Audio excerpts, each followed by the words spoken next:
Hi, everyone. Thank you so much for coming. Here to make an introduction today is our senior curator at MOCA, Bennett Simpson. Hello. Welcome, everybody. It's a big crowd. Thank you for coming. Thank you for coming to MOCA at the Geffen. Thank you to all of the MOCA staff for working on this and setting it up. Thank you for all of the help from the record industry folks who helped set this up. We are very, very honored and privileged to host this conversation between Cheryl and Thebe today. I'm going to give you guys just a real brief introduction to our guests, and you know them, and then we will have the main event. First, I'll start with Cheryl Harris. Cheryl is a member of the UCLA Law faculty since 1998. Professor Harris is the author of a groundbreaking scholarship in the field of critical race theory, very, very important in the establishment of this discipline. Her articles include Whiteness as Property from the Harvard Law Review. She has also written about how racial frames shape our understanding and interpretation of significant events like Hurricane Katrina. And anti-discrimination law with Reading Ricci, Whitening Discrimination, Racing Test Fairness from the UCLA Law Review. She has also lectured widely on issues of race and equality at leading institutions here and abroad, including Europe, South Africa, and Australia, and has been a frequent contributor to various media outlets on current events and cases involving race and equality. You know, just a step back. It's often that MOCA hosts people from the music world in this space. We have concerts, we have guests coming to talk and do events. It's often that MOCA hosts people from the academic world to give talks and readings and have panels and debates. It is not very often that we have people from the music industry or the music world and the academic world on the same stage together, and it is even less often that they are related. It's a very special thing, I think, that we're about to witness. Earl Sweatshirt, you know.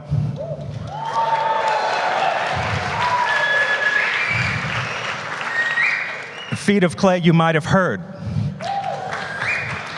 or you will hear soon. Some rap songs you might have heard.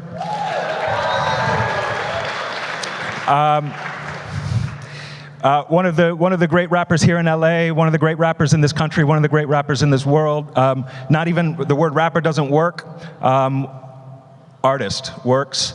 I am a fan. I'm bashful to say.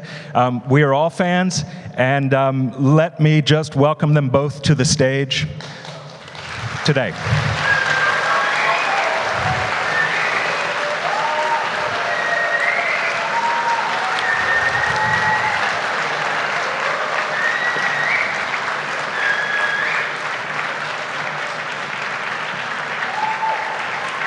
Cheryl, Thebe, MOCA.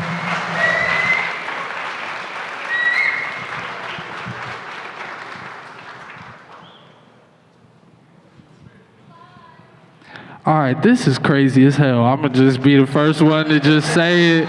This is wild as hell. We both nervous. This is crazy. Like, this is... It's terrifying, yes. Like, for real, this is wild. So I'll just keep it simple. My name is Earl Sweatshirt.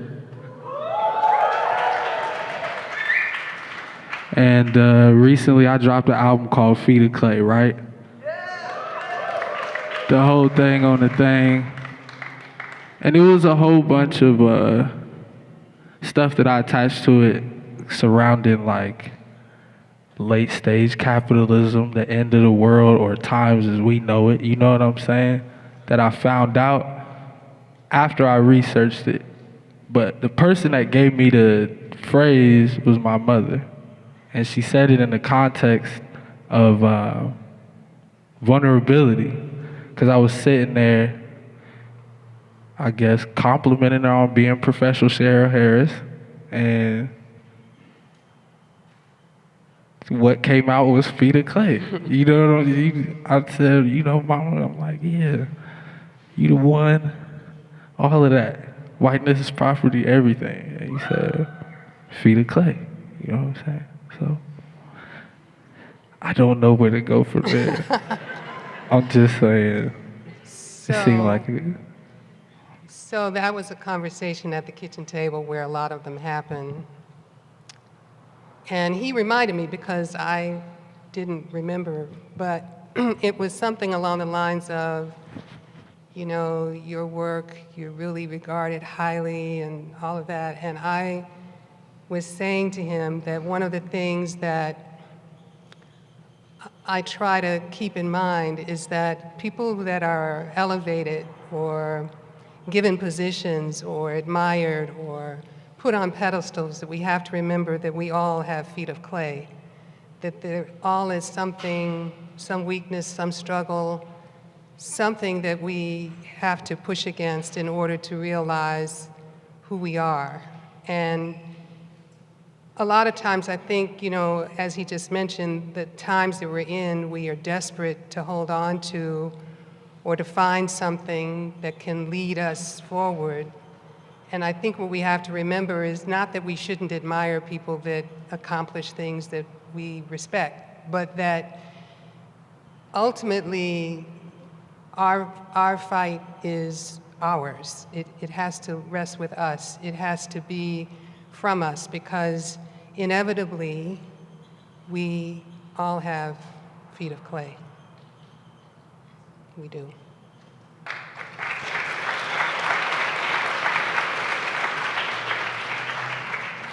And I think on the topic of vulnerability and feet of clay and everything, I think that's the one that hit way more home with both of us, because the whole world ended up being more of like a backdrop for whatever each of us are going through individually. You know what I'm saying? It definitely informs it. But our relationship as it's played out has been incredibly vulnerable since I was 15. And it became one that started happening in front of the world, which is also part of the reason why I wanted to do this and say yes, even though I felt like it was so soon. You know what I'm saying? I wanted to prepare for this and like be some totally different type of person by the time this happened, with a connected beard and like some whole upright, you know what I'm saying? But I feel like this was incredibly necessary just to show y'all, if I'm trying to show y'all who I am, giving y'all really the complete picture. So this is my incredible mother, bro. This is...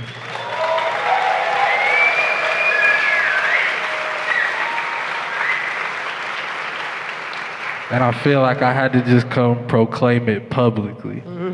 So with that being said, I'm not gonna spend a whole bunch of time talking about things that I don't know very much about. I'm gonna turn the reins over to my incredible mother. Oh. That was a real slick pitch. I got you. I'm here. I'm backup. I got you. All right. So let me just say, I think at some level this is a dream, because it's an honor to be on the stage with my son. I am incredibly proud of the work, of his empathy, of his willingness to confront the things that are difficult to confront, and the willingness to develop. You know, it's really easy to stay where you're comfortable. It's very easy to stick into something that's comfortable, but Thebe never lets himself get comfortable. And I totally respect that, because it's a lot of risk-taking involved. And we never really know what's gonna hit or not, right? You never really know what's gonna connect with people. And I just wanted to say publicly that I'm incredibly proud of you.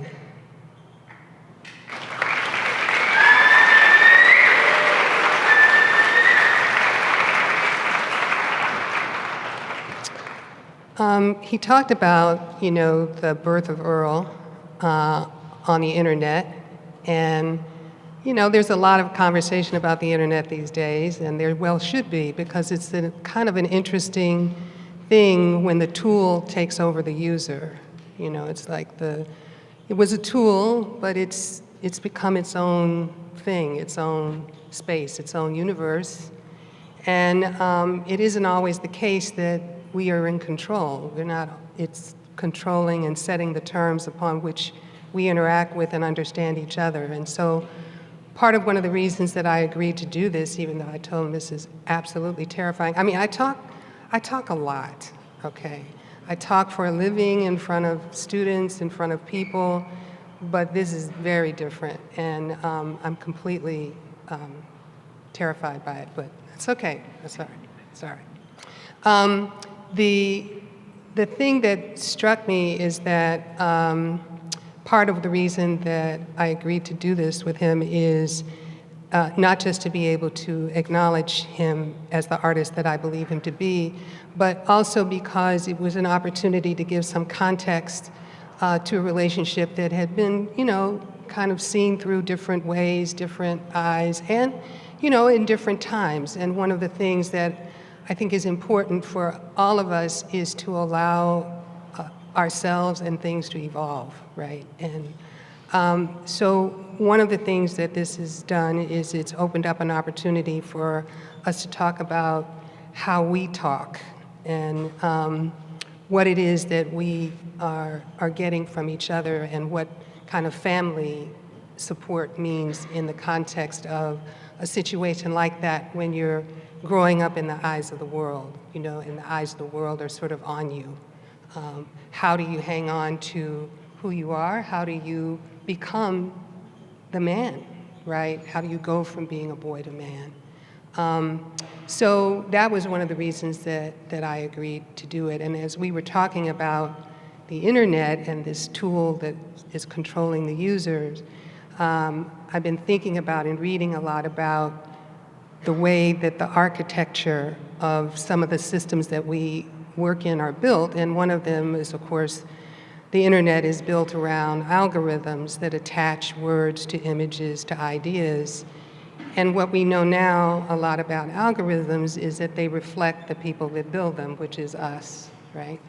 And they reflect all of those biases, all of that racism, all of that structural problems in it.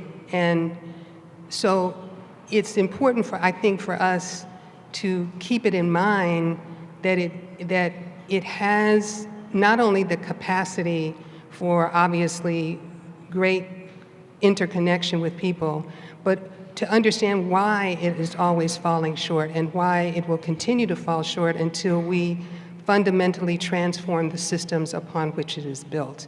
And that has to do with, the ways in which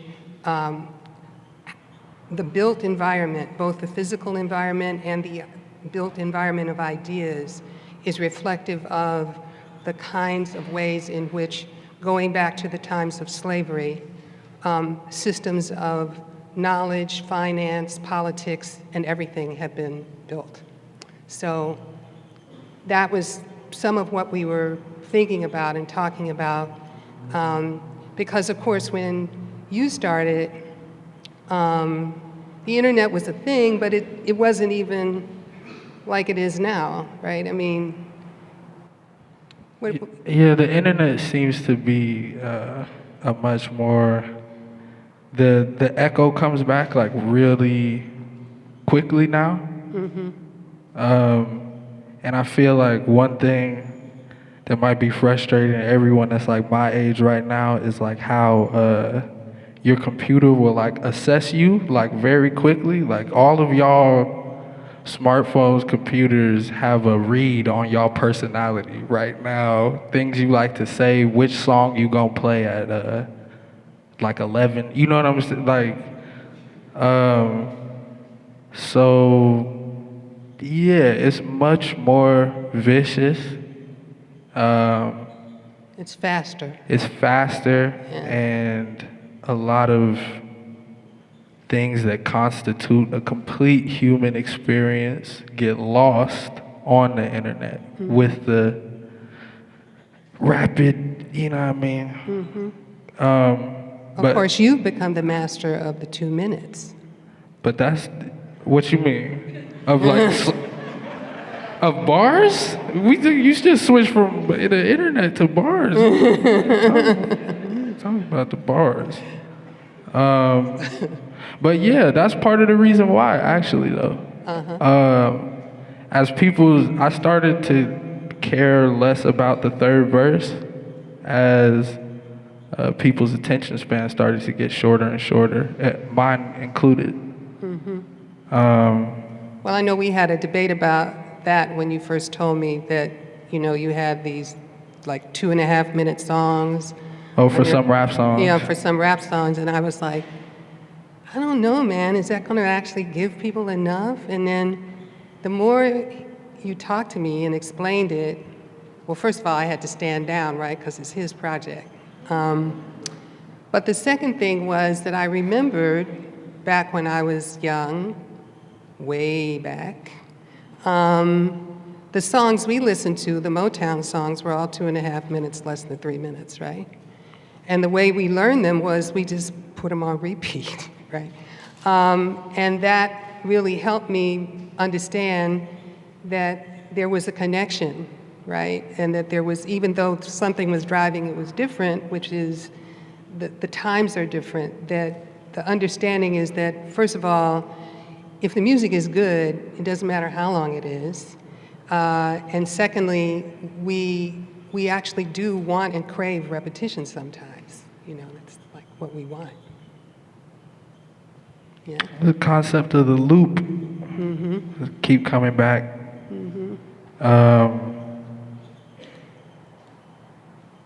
Yeah. 2-minute songs, dog. Yeah. So what have you been listening to these days?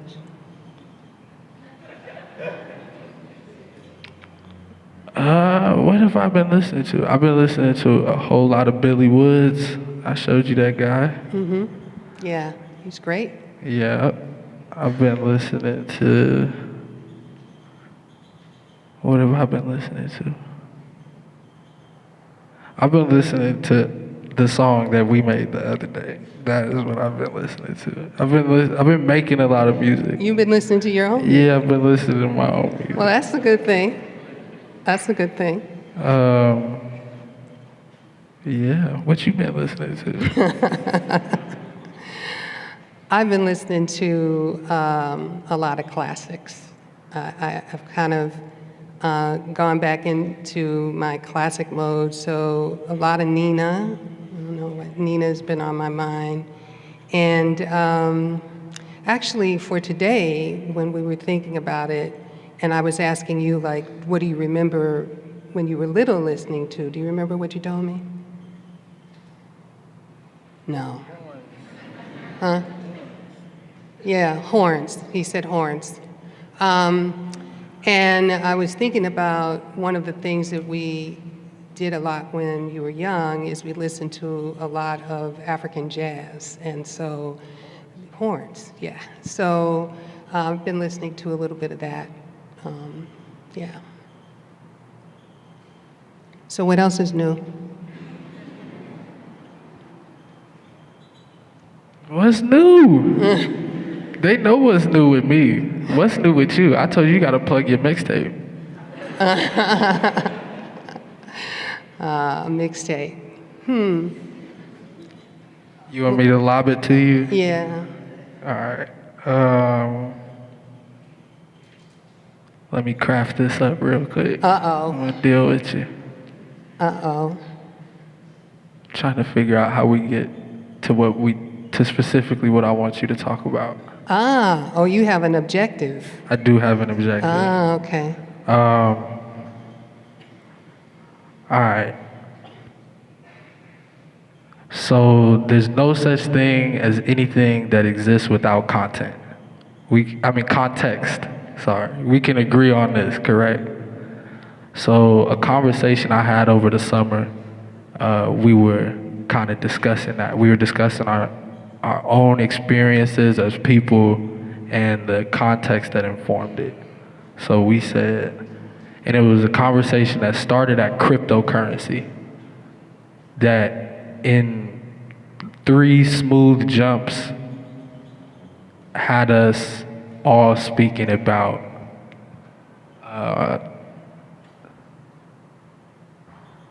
slavery and the direct effects it had on all of our families. Like, because you go from cryptocurrency to capitalism, then you go to what is capitalism built on, and it's just very quickly you end up like right here. And we talking like, this is a bunch of black dudes talking about they fathers and they fathers' fathers' inability to be there for them. That quickly, this is what I'm saying, that is informed by how the fuck you ended up, you know what I'm saying? Like, this is not very far away. So with that messy attempt at an alley, I'm gonna need you to oop that on through for me with some more context. Well, it's interesting that you say that it just came out of the conversation that you were having with your friends, because it speaks to the fact of the ever-present afterlife of slavery, which is something that never gets discussed in terms of a constant. I mean, there's a constant kind of conversation about politics at one level, you know, this party, this program, that program, but the fundamental architecture of the country was built around the protection of the institution of slavery. And enslavement was both a system of labor extraction and property. And it's the and property part that I got stuck on. When I first started teaching law school, the way they teach is they give you books, really heavy books, really expensive books, that have little short bits of cases in them. They're just like little parts of cases, because the actual reported cases are often very long. So when I started, I thought, well, I really need to read the whole case. I mean, I don't need to be just standing up here reading these 3 paragraphs. I need to understand what it was. So I went to read a case, a very famous case called Plessy versus Ferguson, which was a case from 1896 involving segregation on trains. And it's the case where the Supreme Court said that that segregation did not violate the Constitution. It was consistent with equal protection. And even, and basically that was the system, the legal system ratifying a system of oppression that already existed. So it wasn't like they created segregation after the decision. It already existed, and the legal system was ratifying it. Anyway, in this case, the guy that was charging or challenging the rule, Plessy, was a very, very fair-skinned black man. And according to the case, he appeared to be white. And so my question got to be, well, how did they know to arrest him if he looked like he was white?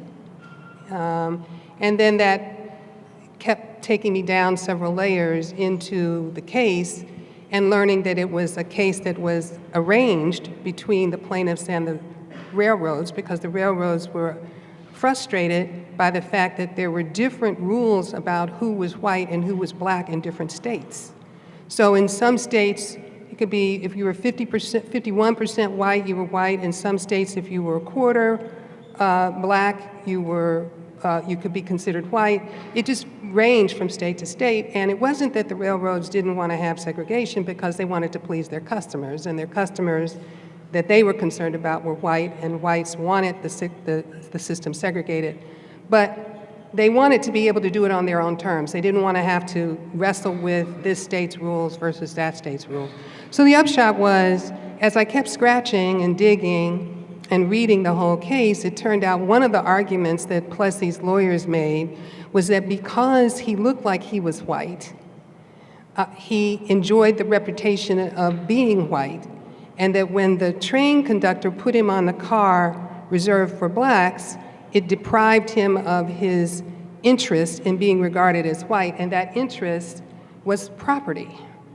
And I was completely taken by this, horrified, I guess, and taken by this argument, but it struck me that that was some of what we were still dealing with today, in the sense that the existing way in which racial inequality is so both present and considered normal has to do with the way in which whiteness itself, even though it has changed over time, has operated to make this system appear to be normal.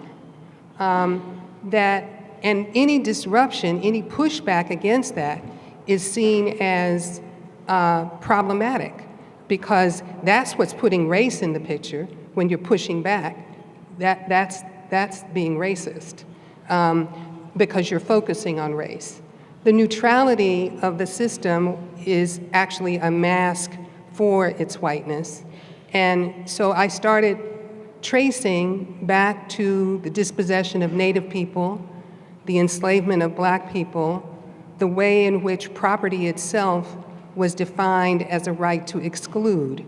And I don't just mean that in a metaphorical sense, I mean that in the literal sense, right? Who gets to sit where, who gets to own property, all of that tied up the idea of property with whiteness itself. And so to your conversation with your friends, one of the things is that if one simply stops and takes off the idea that all of the pain and the inequality that we see is normal, which is actually what we've been encouraged to feel, that we can actually start to trace these things back. And it doesn't go back very far. It's not like it's a long distance trail. The dispossession of Native people is happening right now. In fact, where we're sitting right now, right? This was indigenous land, and this is a present act of dispossession that's happening right now, because nobody has asked them, nobody has consulted, nobody has said, is it okay for us to use your land this way? Right? That's not even part of the conversation, right? So I say that to say that I really do believe that the presence of the past, and part of the task of the musician, of the artist, is to really unbury that history and to bring it out. It might seem strange for me to say about history, because so much of, Thebe, what you talk about is like what's happening in your life right now, right? And that might not seem to people like history, but it is, because if you actually look at how, as he was saying, look at how the relationships are, look at what's possible, look at what's not possible, look at the ways in which there are certain kinds of connections that are interrupted or not permitted, like what street you can walk down and feel free. By the way, what street is that? That those are reflections of and aspects of the legacy that we're living with, right? Oh, and on the cryptocurrency, I kind of went way off on the other end. The money. One of the other things I think has been part of what I've been working on recently is to really dig into the way in which the entire financial system, as we understand it, mortgages, foreclosures, currency, money, credits, debt, all of that has its template in slavery. The way in which the system kind of developed technologies of managing money and transmitting money and insurance and credit and all of that, that all came out of enslavement. That was one of the first global financial systems right? And so a lot of what we see today is a recurrence of certain kinds of patterns that got worked out then. I'm not saying nothing changed. You know, we've gone to crypto instead of just currency. But it's the same patterns, same pathways, I guess I would say. Yeah. You remember when we was in the car, it was raining, it was like 2 years ago, and I was like, this was probably, because we're in year 4 of 8 of 45 right now, right? Yeah. Yes. So this was probably like year 2. And I remember it was at the light. I was like, you think, like, what do you think for America?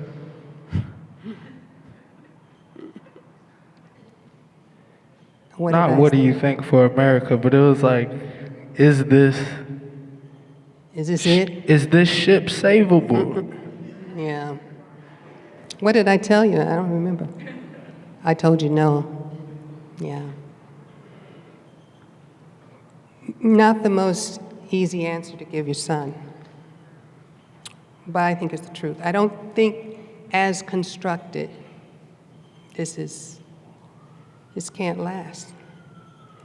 The thing is that it does a lot of destruction, you know, just in the normal course. So when it's under stress and crisis, it's real crazy, real all the way crazy. But I find that, you know, the honest answer is, you know, if you're looking at something that cannot be fixed, then the answer has to be, what do we build? What do we build? And, you know, I won't be here to see all of that. But I know that the people that mentored and taught me, right, like your grandmother, like a whole host of people, that's something that was part of what they were transmitting, right? That the idea is that you have to be able to see past the things that you're in. I mean, if you think about it, going back to this thing about slavery, we're not supposed to be on this stage. You know, if enslavement had actually done what was intended, Oh, we'd be dead. we'd be dead. We would not be here. So the fact that Black people live, right, in the face of Black death, that's been the whole time. That's been the whole time. And we can and do in part because of what we do. And that's where you come in. With the bars. With the bars, exactly.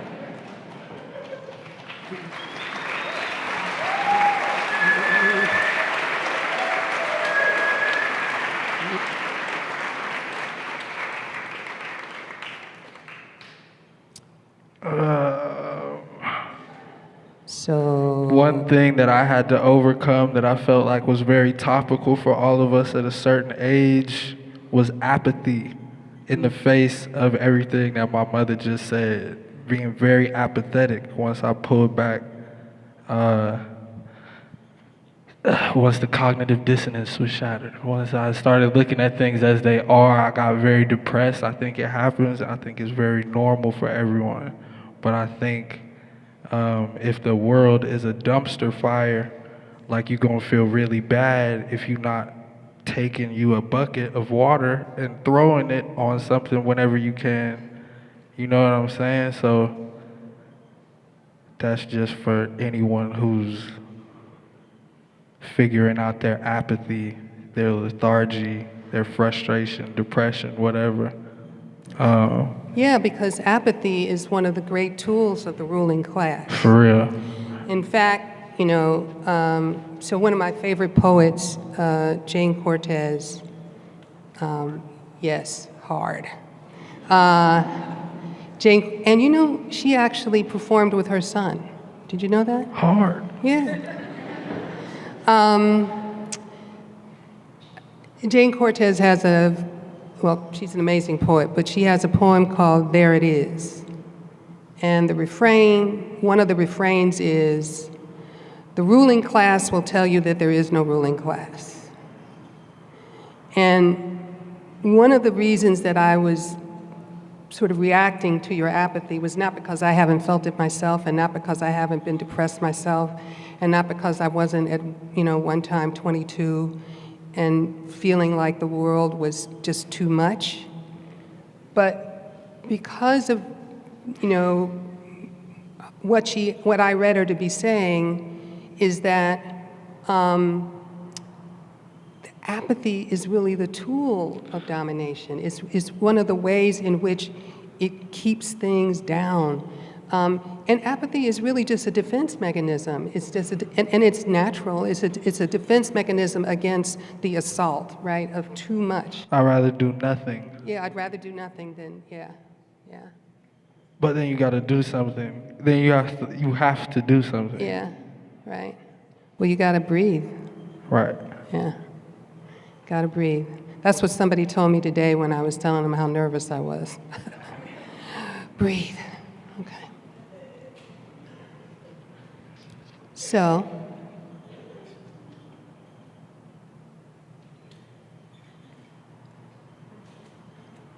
what's good? All right. Well, I'm not sure if we want to just keep talking. You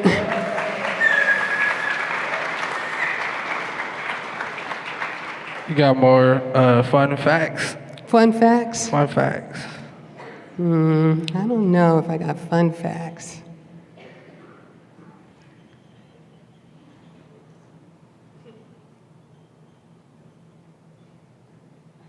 Well, we could talk about back to the internet. The other day, I was telling Thebe that I still don't have, he knows this, I still don't have a Twitter account or an Instagram account or a Facebook That's super account. out. Don't cheer. That's super out. Don't get it in Instagram or Twitter. That's out. And so I was telling him that I went to a writing retreat, and some of the women there were saying, no, you gotta get, you gotta get on your thing, you gotta open up an account, And so I came back to him and I said, they're telling me I gotta get an Instagram account, and you're just like, no. So I was wondering what that's about. How come you don't want me to have an Instagram? You are our liability on the internet. Parents are the children's liability on the internet. If people find your parents' Instagram, it's crazy, bro. It's just mad selfies. I'd be on FaceTime with you. You'd be like, this, what the fuck?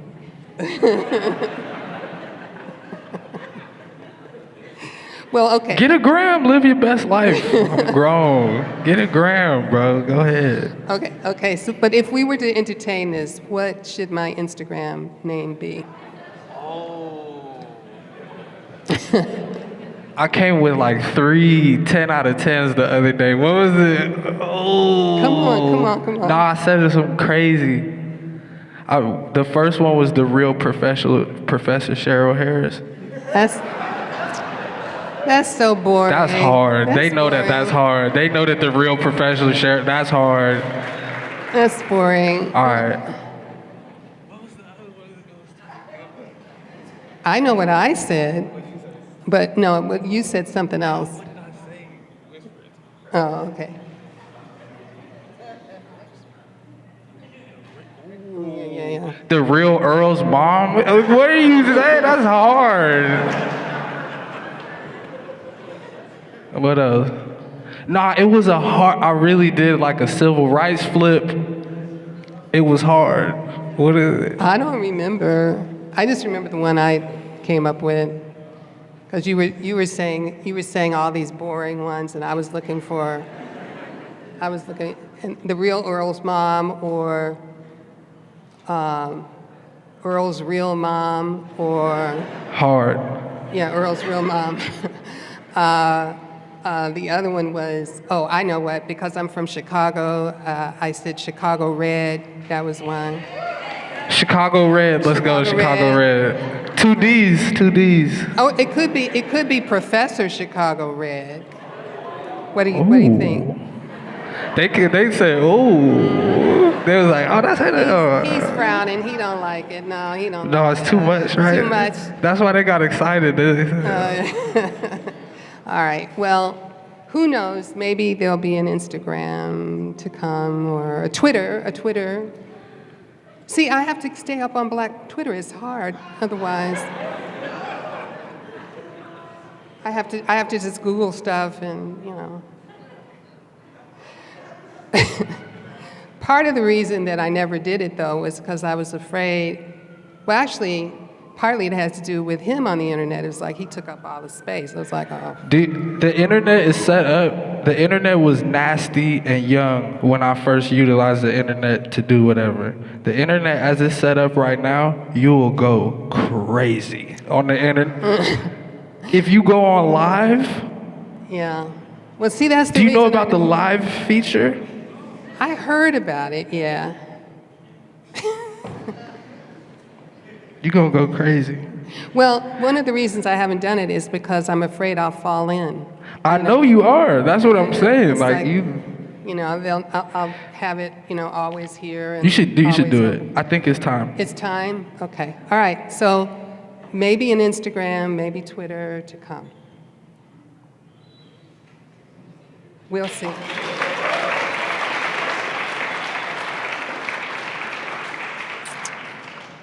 So, shall we dance? Play a slap. So, okay, I'll tell you something maybe you didn't know about him. But it won't be embarrassing. I promise. Well, at least I don't think it is. He's an incredible comedian. No, really. I mean, like, really. Like, if he wasn't doing this, he could be doing that. And one of the things that my partner and I remember from when he was young, we were talking about this the other day, is that he would grab onto whatever tape or CD or whatever he could find of any comic and just dig into it. And we're talking about like from the time he was 6 or 7. And he would be grabbing stuff like Richard Pryor, you know, and I'm like, I don't know. Richard is my guy. He's a genius, but 6, 7? What do we, So the only solution, because he was just driven, he would not stop, is to watch it with him, right? That was the only way. And then he had a buddy, and they got into Monty Python, and that was a real period. That was a real thing.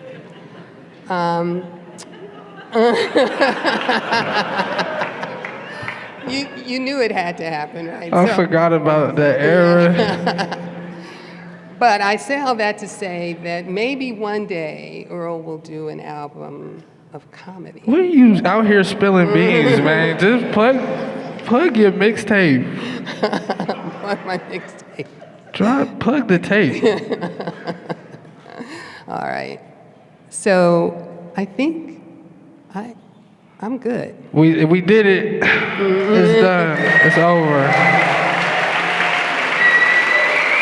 I hope that y'all gleaned something useful from this. We did. Yeah, we needed this maybe more than y'all did. Thank y'all for being here. Thank you. Thank you. DJ, hit that shit.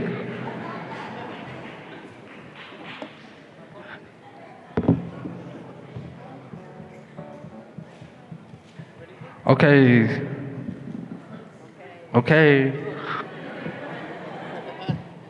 You like the Mari Stoudemire with dreads, bobbleheads, chatterbox. Play a nice song, please, for me and Mama. Uh-huh.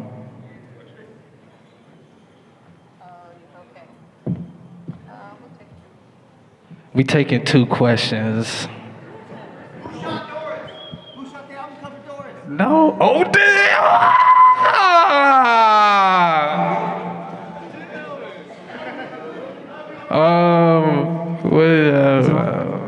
You pick this. You pick. Okay, here we go. Hey, can you guys hear me? Yes. Perfect. This was absolutely incredible, so thank you for coming together to bring together this type of intersectionality. This is a beautiful thing. Beautiful. So my name is Aman Lyle, and my question is, what do you think about, how research informs policy and the data and the analytics that informs policy, and what Black academics, are using that data to inform policy now? And how do you think entertainment can contribute to that? Whoa. That's what I said. That's. You tapped out. I felt you. I know. Okay.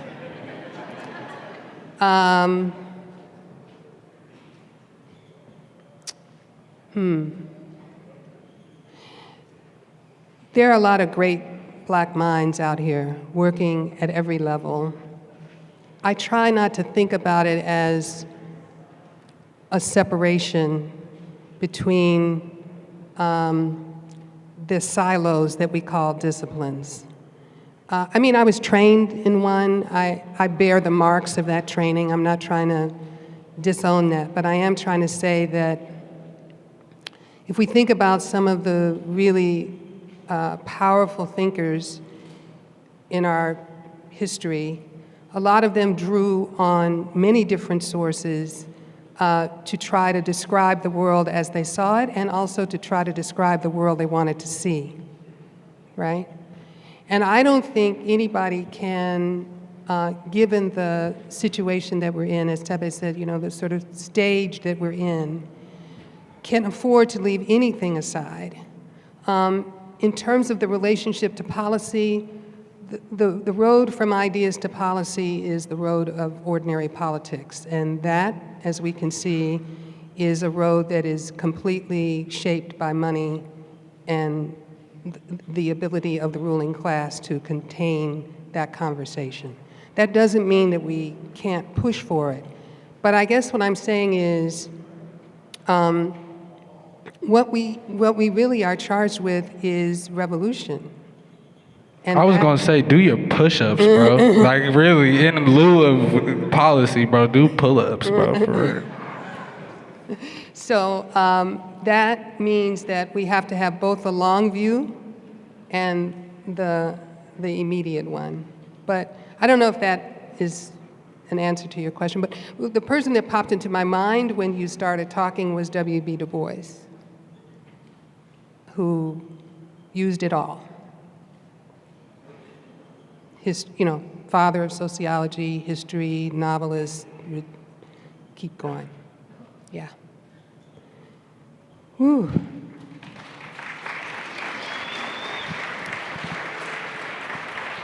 Is there a woman that has a question?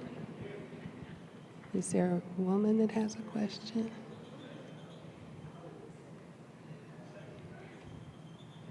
Okay. Here she comes.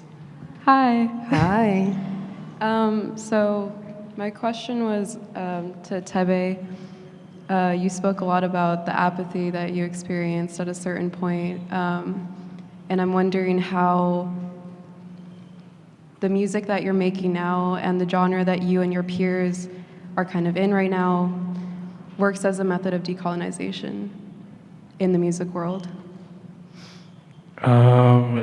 I think simply put, sometimes it's not explicitly shiny or for sale. You know what I'm saying? It's like it come out how it come out. It is for sale. You can obviously go buy you can do that, but its goal when it comes out isn't to sell the most, is to get it off. You know what I'm saying? Figure it out. rap helps me figure out life. It's just the medium that I figure out life through. All the niggas that's close to me know that I spend most of the day, whatever we talking about, I got a bar for, like, from someone else. You know what I'm saying? So for me, that's just where I figured everything out. But you know what's funny is sometimes, in you know, the spirit of figuring it out, sometimes I'll record some shit and I'll be like, damn, like that was hard, like I was super turned. And then I'll listen to it the next day and it'll be like 7/4 off Feet of Clay, where it's like I recorded it and I was like very juiced, and then I listen back to it and it sounds like a funeral dirge. You know what I'm saying? Like, it's like, all right, that's what it is. So, yeah. Apathy. Thank you. Okay. All right, one more. There you go, sir. Yes. So, Uh-oh. Are you about a speaker? Yeah, like right there. so Phyllis Jackson at Pomona College was the first one to introduce me to your work. I love Phyllis's work. Yeah. And now I study with the Afro-pessimists at Irvine, Frank Wilderson, Jared Sexton, and all them. So these, I have a question for both of you all. Is it a Frank Wilderson, Jared Sexton type question? Is it Afro-pessimism? It is. Oh boy. Okay. I don't want to lose everybody in here. pull-ups. Okay. I don't want to lose everybody in here. Okay. So just bear that in mind. Okay. Okay. Okay. And I don't want to get lost either. So. So I wanted to ask, when thinking about whiteness as property, what is the tension between thinking about whiteness as property and black bodies as property, but not necessarily blackness? And does this have something to do with what Saidiya Hartman and Frank Wilderson say is the nature of accumulation and fungibility that's always already attuned to blackness? Yes. Yes.